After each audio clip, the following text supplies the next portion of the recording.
Hey, welcome back to the channel. All right, it's time to start the semi-annual top 10s. We've been doing this every June, every December for years now. I will be going every single class, the top 10s, and then of course this will conclude with the top 30 in the whole game and the full Illuminati every single month general tier list that we've been doing for almost 5 years now. All right, let's go ahead and get into this. 6 stars will not be included, although I will take a break because there's going to be a bit of a tier break. We'll talk about them very quickly. And the format is healthy enjoyment. When I say healthy, I mean like whatever you're enjoying, man. Like healthy enjoyment. You can be as competitive or as casual as you want in 3 of the modes. The ones I think are the most fun and the most prominent in this game: questing, story quests, act content, Everest content, EOP style. Kabam's doing a phenomenal job of that lately. When I say lately, I mean like the last couple of years. It's been great, and that is important. Battlegrounds, right? You don't have to be fighting in Celestial or Quantum or anything like that. You could be in Arcane. You could be wherever you want, and it is a fun mode, and a lot of champions are very powerful in it. And then, of course, War. Kabam's obviously trying to figure out what they're trying to do there still, but we can get an idea of champions that are powerful there, that are great against those defenders, and we can move forth from that. Now, we're going to go over the top 10. This game is huge, and that means that some very powerful champions are only going to be on the honorable mention, and this one feels wild to me. She just recently got knocked off. I think you're going to be kind of shocked as we get higher up on this list, but hopefully you've seen my videos and you're not that surprised. Now, Spiral is a champion that for me, and this is where I talk about, this is potentially showing my bias. I don't even have her. I tested her thoroughly on CCP. I really see her power, and I do think she's great. She has like a mixed master style of play, and I know that turns off quite a few players, but she is incredibly powerful, especially with that signature ability. The other ones that I think are worthy of mentioning are Rintra, Diablo, Longshot, Mojo, Isophine, and Sigil Witch. Yes, I do think Isophine is very, very good. She's not that fast, so I understand why a lot of Battlegrounds players do not enjoy her, but Simula has this at rank 4, does incredible stuff with her. Throw that SP2, get that going early, and then, like I said, Sigil Witch, shout out to Reedlos. I've done the video on Sigil Witch. The Synergy team is pretty bonkers. I believe it was with Quicksilver, but even alone, she is a fantastic, fantastic champion, and I think worth mentioning out. We're going to start off with the number 10 champion, none other than Purgatory. Now, I know one of the most common questions that's asked in any sort of video is, does she need to be awakened? Do they need to be awakened?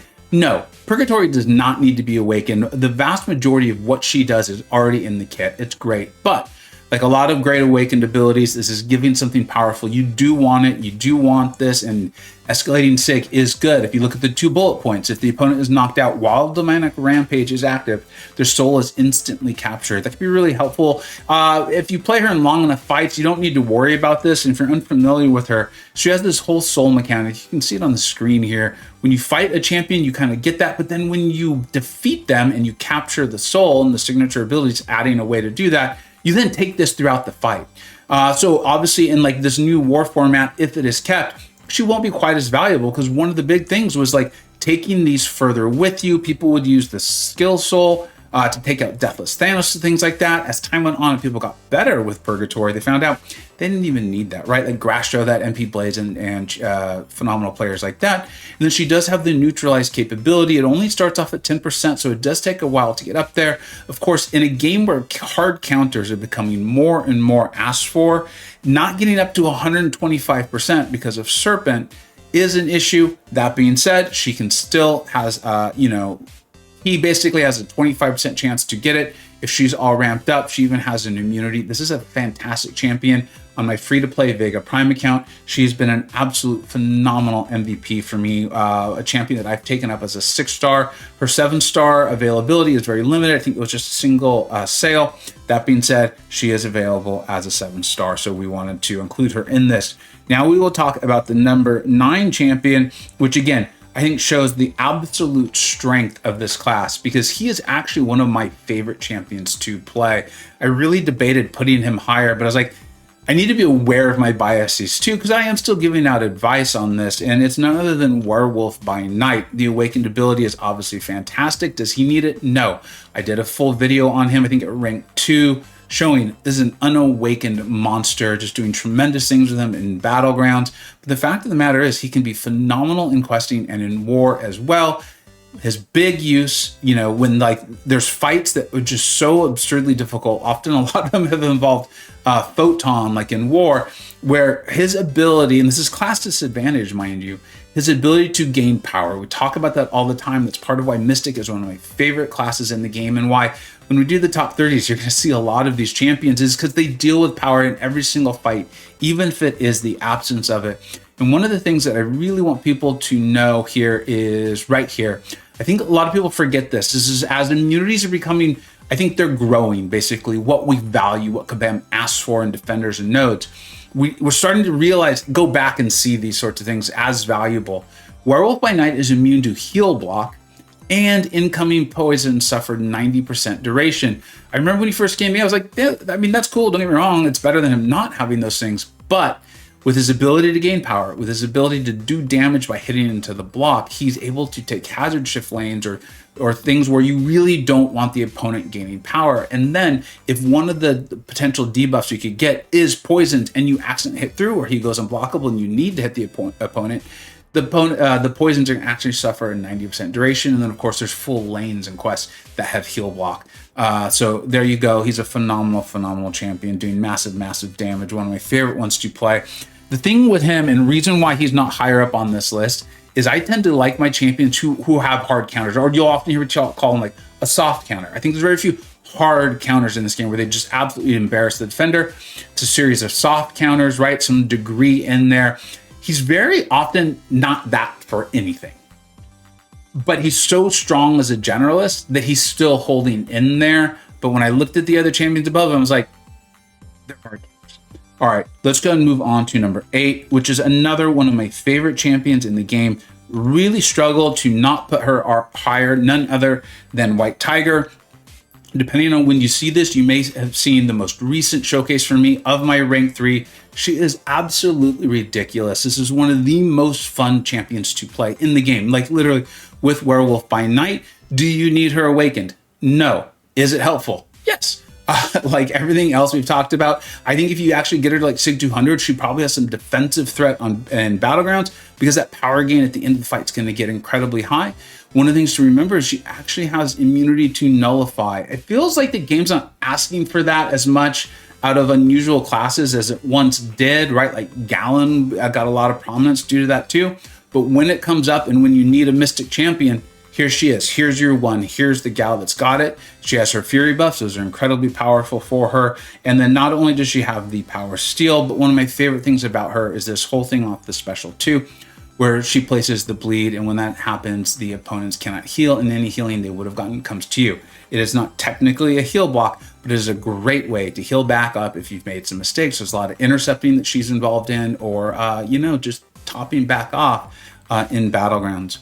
Now, I do feel as though there is a bit of a tier break here. As far as like when I was grading, I was like, okay, cool. I see a difference in their direct value, let's call it, or objective value. Werewolf by Night and White Tiger, some of my favorites. I would kind of wanted to push them higher, but I do see, like I said, like kind of that hard to soft counter. The champions above, they're more hard counters. We're going to use this as a little moment to talk about the 6-star champions very quickly. They're none other than Absorbing Man and Dr. Doom. Hopefully you're familiar with Dr. Doom. He's incredibly fun. I hope he comes as a 7-star relatively soon. I feel like he was in the last live stream, like his image was in the last Kabam live stream a significant amount. I don't know if that means, could mean literally nothing, right? It's fantastic for event. It makes sense, but it would be really cool. And I do feel like Kabam's putting out some real bangers, right? The other one here is Absorbing Man. Some of you newer players might not be that familiar with him. As usual, you're going to get the same answer. He does need to be awakened. No. His, though, I will say is incredibly helpful. I do think it's more important to what you're wanting to do with him. A lot of that comes, it's the whole thing, but this first bullet point for me is a big deal. The Absorbing Man Omnimorph form lasts 40% longer. In the matchups where you're not triggering his immunities, this is insanely helpful to getting the most out of him, okay?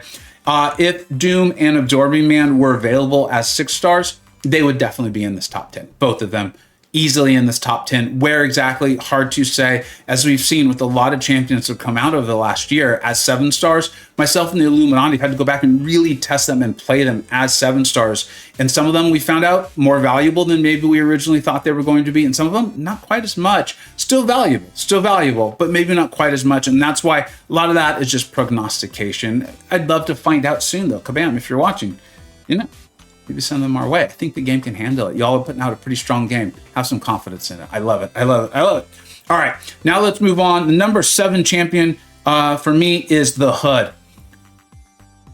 Here's what I want to say about this. I just did the rank 3 Hood video. It's at SIG 20. I only have him at SIG 20. I was amazed at what he was able to do. You want to run him with either the Count Nefaria or Mole Man synergies. They're very similar. They are different, but they're very similar.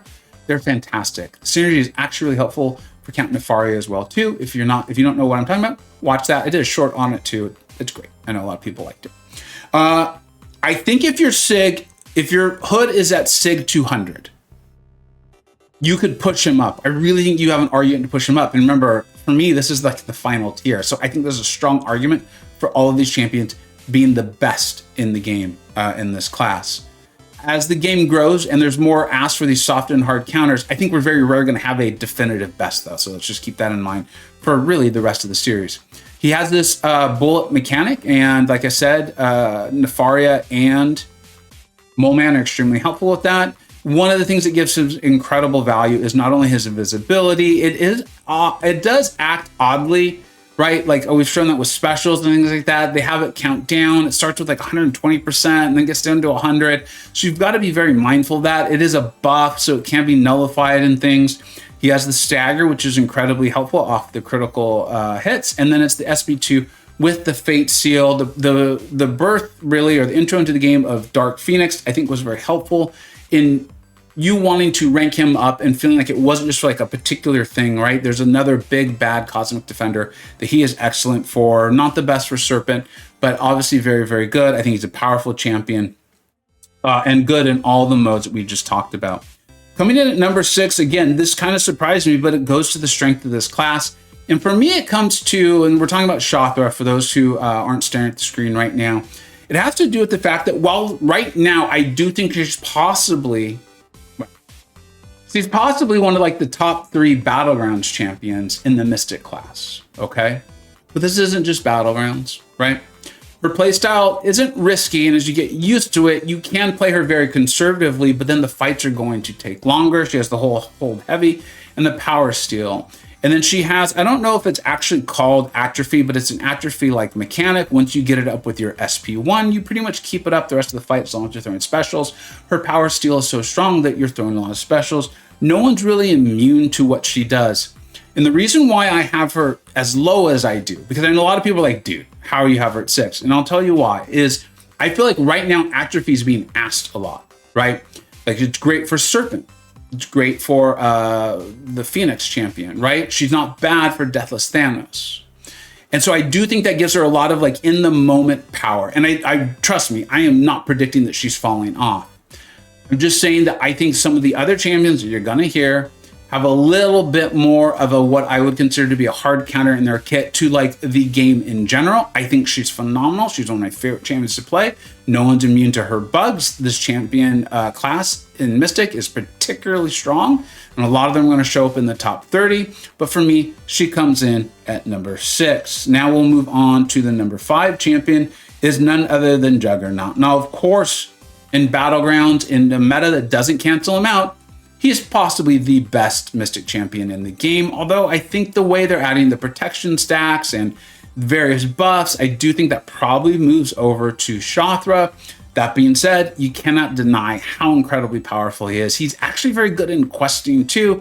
Certain channels like Andrew the Rough have shown him being amazing in tier 1 war, because when he can work, he just strangleholds the fight. A lot of that is the massive damage coming off his SP2 when you get to the 10 unstoppable stacks. Remember, don't head into the champion's block, that's bad. You can see a gain of fury buff, granting massive attack, the big physical damage burst. Running him with his own relic helps him either heal back or a variety of other things. I personally like him awakened. I don't know if they still feel this way, but a lot of like your Celestial Battlegrounds players sometimes talk about not wanting him awakened because Mystic Dispersion can mess them up. But questing, war, can nullify buffs. It's a really big deal. That's incredibly helpful. You do find yourself wanting that in questing. I've used him in a variety of long form contents as well too. He's a blast to play. I'm very comfortable with him at number 5, and he's a champion that at times can appear absolutely busted OP, like crazy. So I feel good about that.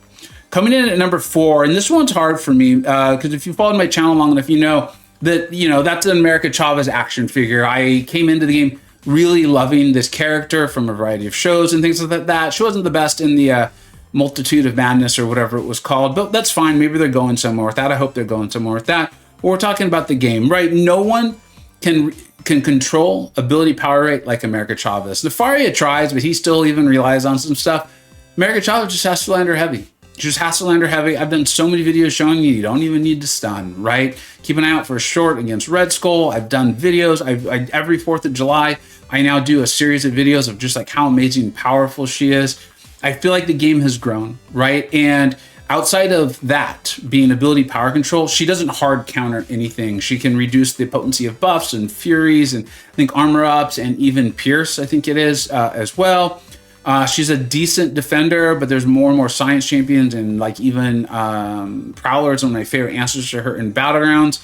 But if they've got buffs, she can probably take it for you. She's one of my favorite counters to actually feature Ant-Man. I've shown that a variety of times too. She can go unblockable on her special too. She has a heal back mechanic. Being number 4 in a class is strong is not a bad thing. It's just she's typically been the number 1. The game has just grown. The asks have just grown. The Cosmic Defenders, have safeguard and protection and all these things. And she does big bursts off of her SB2. So that hurts her a little bit. Number 4, this gal has not fallen off. She'll definitely be here in December, and she'll be in that top 30. I guarantee it, mainly because I'm making it. So anyways, okay, moving on to the next one. None other than Kushala. I got to help be part of the design process. Really, really cool experience for me. Never been a part of anything like that in a video game where I've played. I love this champion from the comics. She's amazing. She's got dual immunities, which are always really helpful. Does she need to be awakened? No. In fact, I played her for a very long time, tier 1 war with SSX, taking out bosses, mini bosses, all kinds of things without her awakened at all. However, then I got her awakened and I saw what people were talking about. It is extremely helpful with keeping her blessings up, getting the passive debuffs that she puts up. So they're not debuffs anymore. They're a version of the debuffs and they are passives and they do more damage. It's quite good. It's really difficult to turn her off completely. She can't be slowed down. She's very much a tempo champion. She's got her blessing mechanics. If you are well-timed blocking, remember, you can well-time block like specials. It doesn't have to be a parry that lands. It's just well-time blocked. Always keep that in mind, right? That using that has helped me out a significant amount of times when all of a sudden a champion wants to go unblockable or things like that. But she can block unblockable attacks here. She's got some AI manipulation. It lives on her. I love those. I love that so much more. Like future Ant-Man and Kushala, I like that so much more than a debuff that lives on the defender. I just feel like it works better. I don't know, could be wrong, but for me, it works out significantly better. Off her SB1, she does have a Nullify, which applies to Incinerate debuffs, but if, let's say, they're Incinerate immune or something like that, you can go to your SB2 that's got a beautiful Soul Barb there, just so much damage. And then off the special 3, she's got the D-Gen. So you can even run her with different relics, being the Ghost Rider or the Scarlet Witch. Either one works, just depending on what you want to run her with. I tend to run her with Scarlet Witch. I do think it's a lot better with what I play. And then she does do a fair amount of blocking because she wants to land her own heavy. So I run her with the block proficiency. Phenomenal champion, absolutely amazing, great in story, great in war, great in battlegrounds, just an absolute beast of a champion. Absolutely love her. And I know what you're thinking. You're like, how's that number 3? Well, coming in at number 2, and I know a lot of you are going to be like, what you talking about, man? Well, here we are. Yeah, hopefully you've seen some of my other videos. Coming in at number 2 is none other than Tigra. Now, she's only been available in that Heart of Fire sales event. And some of this might be a little bit of recency bias, right? In that she's new, and we've played America, I've played Juggernaut, I've played Shother, I've played Hood, I've played Kushala, played all of them. Tigra still has that ability to just take a fight and strangle it. I do think it's not as strong as it once was, or it's not as dominant, or it's not as prevalent as it was like a year ago. I think that's probably why Kabam felt comfortable putting her out there and selling her like that.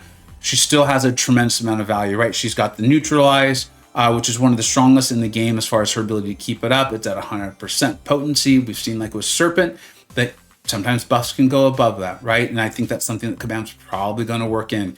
We're also seeing them probably start to work in passives more, and this isn't going to really do anything for you on that one. That being said, it's going to take a long time for her to not have tremendous value. I think she's going to be on this list for sure. She is nowhere near as good without her awakened ability. Okay, so does she need it? No, but for what you really want her for, which is to be an absolute monster and nuke, yeah, you want her awakened, you want her extremely high skill. I know, and some of you are like, no, you can go to your SP3, you can throw that. I get that, and that she's still strong. Does she need it to be effective in this game? No. But for what you're often wanting her to do in war and in battlegrounds, which is get a fight over, either to beat your opponent or before a lot of the problems can come online, meaning the fight has taken long enough where the defender in the node are potentially going to kill you, she needs the SIG 200. In my opinion, if I'm wrong, I'm wrong, but I feel pretty confident in that one. And I know a lot of you are like, who's number one? I've done the full new champion video on this. I have put out 2 shorts.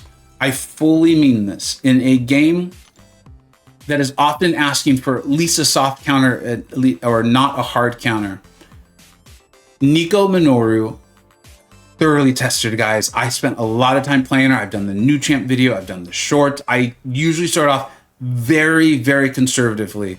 But to the best of my recollection, twice in CCP testing, I have come out of it saying, this is the new best champion in the class, or like in there. And that was with Hulkling. And it was with Deathless Thanos. And it wasn't soon after there I said that with Kate Bishop. I mean it with her. It's the same exact feeling. It's like as I played her, I kept finding more and more and more uses for her. As usual, though, I think as we play her over the months and years of this game, we're going to continue to find uses. She has buff immunity, which is insanely powerful. If you don't know what buff immunity is, it's actually a debuff you can place on the opponent that makes them immune to their own buffs. And then she powers up with it, especially with her awakened ability. Does she need to be awakened? No. Is it helpful? Yes. SIG 1 is helpful. SIG 200 is amazing. And she's going to power up from it, not only in placing more damage, but then getting more power, which helps her cycle through her specials. Her special 2 places a tremendous amount of poison damage. If it's against a cosmic champion and they are immune to poison, it turns into acid burn. If you're facing a champion that's immune to poison for some reason, and you still want to use her, and it's not a cosmic champion, she has a pre-fight that will make that incinerate. It does do reduce damage. However, it's the special 1 that like explodes the damaging passives and debuffs off her. So yeah, while the incinerate will do slightly less damage, it's like 30% less, the SB1 and the SB2 are large sources of your damage anyway, so it's not like a full 30% damage decrease. Like I said, buff immunity, great for Serpent, great for Dark Phoenix, good for Deathless Thanos, great for Maestro, great for Gallon, great for Medusa. I showed her against Weapon X because if that was not enough, she has a offer SB1 a halt, right? This halt mechanic, and it is actually a passive. And what this does, okay, the link is working, is unstoppable champions react to hits as though they weren't. And when I first read it, I was like, that's really weird because she's got the buff immunity. And then I started testing her because I was able to actually play her. And I went and I fought a Weapon X and I was like, this is it. This is the why. For those who don't know Weapon X, when he hits into a champion with Miss, which she has offer SP1, he goes unstoppable. He goes unstoppable at other times in the fights as well, too. Well, Nico's SP1 puts a passive halt on the opponent, meaning it can't be shrugged. It's not a debuff. Also, it's not a grit buff that lives on the attacker, meaning it can't be nullified. It just lives there. As of right now, I can't think of a single way for this to not work because it's not even ability accuracy reduction. I really mean it. This is the best unstoppable counter in the game. Because it's not ability accuracy, it's not a debuff that can be shrugged, and it's not a buff living on the attacker that can be nullified or staggered or fate sealed away. This just is. It's amazing, it's phenomenal, and one of the things I love about it so much is you pay literally no price. There's no downside to using it. This is part of her damage rotation, and she's gaining so much power because she places her own buffs on the opponent, and then if they have buffs and you've got your debuff immunity up or your buff immunity up, which you don't need to use your pre-fight for, you can get it off your special too, you're just gaining a tremendous amount of power. She's great at Awakened, she's even better at SIG 1, and she's even betterest, even greater at SIG 200. I fully mean it. I'm willing to go out on this limb right now and say, welcome to the best Mystic champion in the game. She is very much in the tier with the rest of them. And then because of the defenders that are out and the things the game is asking us to do right now, she is the best hard counter to the most demanding defenders in the game. She will be coming to the Titan Crystal, so I'm gonna do an open for her. I think it'll be fun. We're celebrating 25,000 subscribers anyway. I think it'll be a good time. I'm not gonna go until I get her. Hopefully I get her, but we'll see. But if that's not your thing, one, don't do it. Two, remember, she will eventually come to the Titan, and then hopefully you can all get her. She'll come to the basics. As usual, let me know what you think you got right. Let me know what you think you got wrong. Thank you so much for watching. Make sure you catch them all. So if you're not already subscribed, hit subscribe, hit like, hit that bell so you catch every single top 10, all the champ reviews and all that stuff. Thank you so much for watching. Take care.